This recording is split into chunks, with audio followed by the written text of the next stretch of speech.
ये आकाशवाणी है। प्रस्तुत है सुर्खियों में। इसके अंतर्गत सुनिए प्रधानमंत्री के मन की बात पर चर्चा।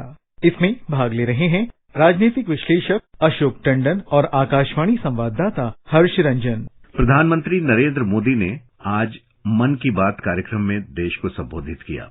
ये मन की बात की 98वीं कड़ी थी और अब शतक से काफी नजदीक है देश का पसंदीदा प्रोग्राम मन की बात। अशोक जी, सबसे पहले हम आपसे ये जानना चाहेंगे कि अब तक के जो 98 एपिसोड्स हुए हैं और जो शतक अब लगने जा रहा है, मन की बात लगाने जा रहा है, इसको आप कैसे देखते हैं? हॉलिस्टिकली इस पर आपका क्या व्यू है अब तक? देखिए, जैसे आज प्रधानमंत्री ने भी अपने मन की बात में कहा कि ये कार्यक्रम जन भागीदारी की एक अभिव्यक्ति का अद्भुत मंच बन चुका है। उन्होंने कहा कि ये जब किसी भी समाज की शक्ति बढ़ती है तो देश की शक्ति भी बढ़ती है। तो आकाशवाणी के इस मासिक रेडियो कार्यक्रम मन की बात कि जब हम 98वीं कड़ी की बात करते हैं तो ये एक संवाद का माध्यम है।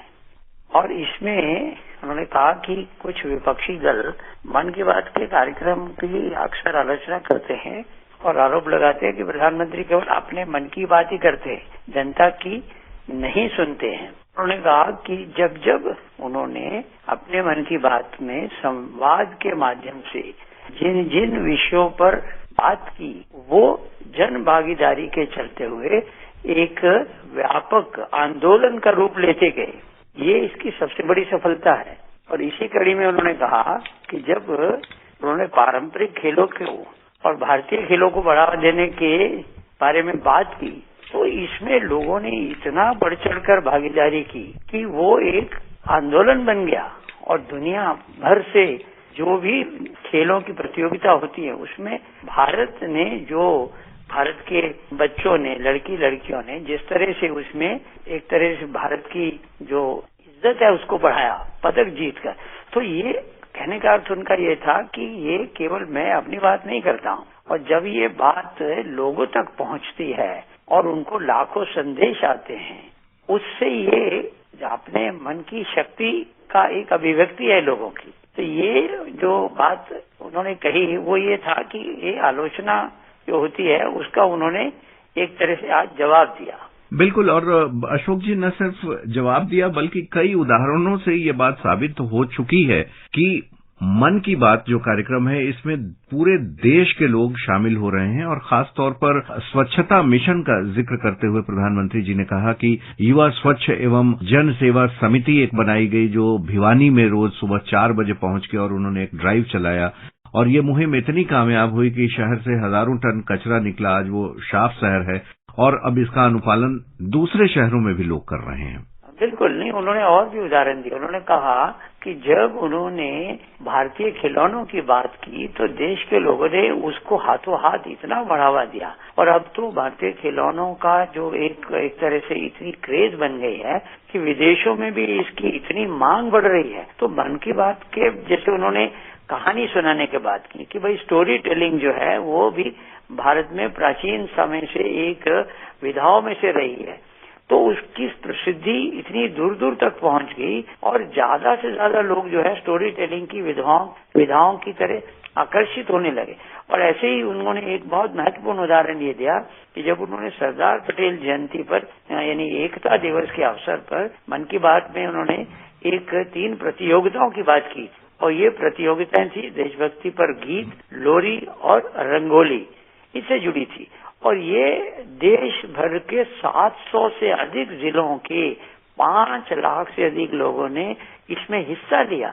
बच्चे, बड़े, बुजुर्ग सभी ने इसमें भागीदारी की और 20 से अधिक भाषाओं में अपनी जो उन्होंने एंट्रीज भेजी और इस प्रतियोगिता में भाग लेने वाले सभी प्रतिभागियों को उन्होंने बधाई भी दी। और उन्होंने ये भी कहा कि इनमें से जो भी जीता है उसमें ठीक है, लेकिन ये हमारी एक संस्कृति और हमारे हृदय में कितना प्रेम है उसको दर्शाता है। तो इस अवसर पर उन्होंने कहा कि मुझे तो आज लता मंगेशकर जी की याद आनी स्वाभाविक है, क्योंकि जब ये प्रतियोगिता शुरू हुई थी तो उस समय लता जी ने ट्वीट करके देशवासियों से आग्रह किया था कि वे इस प्रथा में जरूर जुड़ें। और फिर लोरी राइटिंग कंपटीशन में जो पहला पुरस्कार उन्होंने उदाहरण देते हुए कहा कि कर्नाटक के जो चामराजनगर जिले के जो मंजुनाथ ने जीता है, उन्होंने ये पुरस्कार कन्नड़ में लिखी अब उनकी लोरी मलगू कंदा के लिए उनको मिला है, और इसकी प्रेरणा उनको अपनी माँ और दादी से के गाए हुए लोरी से मिली थी। तो उन्होंने वो कुछ उन लोरियों की चर्चा भी की। इसी तरह से असम में जो कामरूप जिले के रहने वाले दिनेश गोवाला ने जो प्रतियोगिता में दूसरा पुरस्कार जीता, उन्होंने लोरी लिखी वो स्थानीय मिट्टी और मेटल के बर्तन बनाने वाले कारीगरों की जो पॉपुलर क्राफ्ट की छाप है। तो ये उदाहरण देते हुए उन्होंने गीतों और लोरी की तरह रंगोली का जो प्रतियोगिता हुई, कहा कि वो भी बहुत लोकप्रिय रहा। उसमें भाग लेने वालों ने बढ़चढ़, इसमें जो जीता विनिंग एंट्री थी वो थे पंजाब के कमल कुमार, जिसकी चर्चा की। इन्होंने नेताजी सुभाष चंद्र बोस और अमर शहीद वीर भगत सिंह की बहुत सुंदर रंगोली बनाई। महाराष्ट्र के सांगली के सचिन नरेंद्र, इन लोग, ये सब आज प्रधानमंत्री ने उनके उदाहरण दिए, और वो जो उनकी रचनाएं थी या रंगोली थी या लोरी थी, उनको उन्होंने उसके क्लिप्स भी भारतीय अपने जो जितने सुनने वाले हैं श्रोता, उनके सामने उसको साझा भी किया। और देखिए अशोक जी, देश की जनता का जुड़ाव देखिए, जो लोग अपनी प्राचीन परंपराओं को, विरासत को फिर से पुनर्जीवित करने का काम कर रहे हैं, उनको भी एक तरीके से याद किया गया, चाहे वो वाद्य यंत्र हो या संगीत हो, और ये बहुत भारी प्रोत्साहन है प्रधानमंत्री की ओर से। बिल्कुल, उन्होंने कहा कि जैसे कि उस्ताद बिस्मिल्लाह खां युवा पुरस्कार की बात करते हुए उन्होंने कहा कि ये जो पुरस्कार है, ये म्यूजिक और परफॉर्मिंग आर्ट के क्षेत्र में जो उभर रही प्रतिभाएं हैं, उनके कलाकारों को दिया जाता है। तो ये कला और संगीत जगत की लोकप्रियता को बढ़ाने में योगदान दिया। तो इसके लिए उन्होंने विशेष तौर से ऐसे एक वाद्य का भी जिक्र किया कि जो समय के साथ लोग भूलते जा रहे हैं, और उसके लिए सुर श्रृंगार के जो कलाकार हैं, जयदीप मुखर्जी का उन्होंने एक चर्चा की, और उन्होंने कहा कि ये वाद्य सुर श्रृंगार है, ये जो धुन है उसको सुनाया गया, जनता के साथ उसको साझा किया गया, और जिसका उनको पुरस्कार मिला है। उनका कि पिछले 50-60 के दशक में ये धुन बहुत ही मशहूर थी। तो इसी तरह से उन्होंने ये सब चर्चा करते करते आगे बढ़कर फिर वो एक और बड़े महत्वपूर्ण विषय पर भी आया, वो था डिजिटल इंडिया की। जी, डिजिटल इंडिया पर हम बात करना चाहते हैं, और खास करके जो स्वास्थ्य के लिए है, ई संजीवनी, और 10 करोड़ का आंकड़ा पार कर चुका है। और अशोक जी, इसके बड़े लाभ हो रहे हैं उनको, खास करके जो थोड़े दूर दराज के इलाकों में रहते हैं, डॉक्टरों तक उनकी पहुंच जल्दी नहीं हो पाती, उनको बहुत बड़ा लाभ मिला है। बिल्कुल, उन्होंने तो बल्कि ऐसे एक डॉक्टर से बातचीत भी की प्रधानमंत्री ने। और ये जो डिजिटल इंडिया की ताकत जो कोने कोने में दिखाई दे रही है, ये घर घर इसको पहुंचाने के लिए जो अलग अलग ऐप बने हैं, उनकी भी बहुत महत्वपूर्ण भूमिका होती है। और इसी कड़ी में उन्होंने जो ई संजीवनी ऐप की बात की, कि जो टेली कंसल्टेशन यानी दूर बैठे हुए वीडियो कॉन्फ्रेंस के माध्यम से डॉक्टर अब से लोग अपनी बीमारी के बारे में सलाह कर सकते हैं। तो इस ऐप का जो उपयोग करके अब तक टेली कंसल्टेशन करने वाले, जैसे आपने भी ठीक है, 10 करोड़ से ज्यादा का आंकड़ा पार कर गया है। और वीडियो कॉन्फ्रेंसिंग के माध्यम से जितने सभी डॉक्टर इस सुविधा का लाभ उठाने वाले मरीजों को बहुत बहुत बधाई भी दी उन्होंने, डॉक्टरों को भी दी। और इसी कड़ी में उन्होंने बातचीत भी की, और एक तो उन्होंने डॉक्टर से भी बात की, और साथ में एक ऐसे लाभार्थी से भी उन्होंने बात की।